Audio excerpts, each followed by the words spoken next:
Face the people সম্পাদক সাইফুল সাগর জানি না কথাগুলো কোন দলকে মিন করে বলেছেন, কি লীগ বিএনপি নাকি রামবাম নাকি জাসদ বাসদ কমিউনিস্ট জাতীয় পার্টিকে মিন করে বলেছেন জানি না। তবে দীর্ঘ ২০ বছর আমি এই ধরনের কথাবার্তা বলেছি। ইসলামী দলগুলোকে শিক্ষা দিয়েছি, জামাত ইসলামীকে শিক্ষা দিয়েছি, তারা কেউই শিক্ষা গ্রহণ করতে রাজি নয়। আমি জামাত ইসলামীকে বলেছিলাম লুকোচুরির রাজনীতি চোরের মতো, লুকোচুরির রাজনীতি মুনাফিকের মতো। তা বর্তমান 2024 সালে প্রকাশ পেয়েছে। জামাত ইসলামীকে এবং শিবিরকে এক প্রকার সবাই মুনাফিক হিসাবে, চোর হিসাবে দেখেছে লুকোচুরির রাজনীতির কারণে। শুধু তাই নয়, আমি জামাত ইসলামীকে বলেছি এই রাজনীতি পরিহার করুন। আজকে সাইফুল সাগর জানি না এটা কাকে মিন করে বলেছেন, তবে তিনি যা যা লিখেছেন এটা বাংলাদেশ জামাত ইসলামী সহ বাংলাদেশের সকল ইসলামী দলের জন্য পারফেক্ট।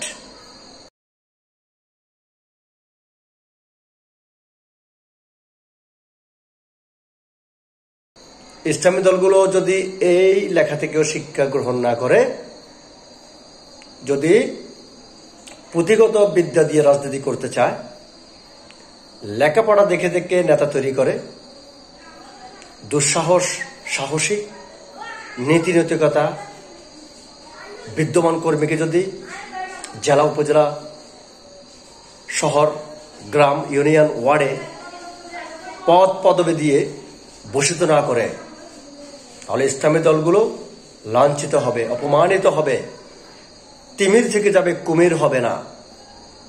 দেখুন সাইফুল সাগর কি বলেছে, এটা জামাত ইসলামের জন্য তো প্রযোজ্য, ইসলামী দলগুলোর জন্য পুরাই প্রযোজ্য।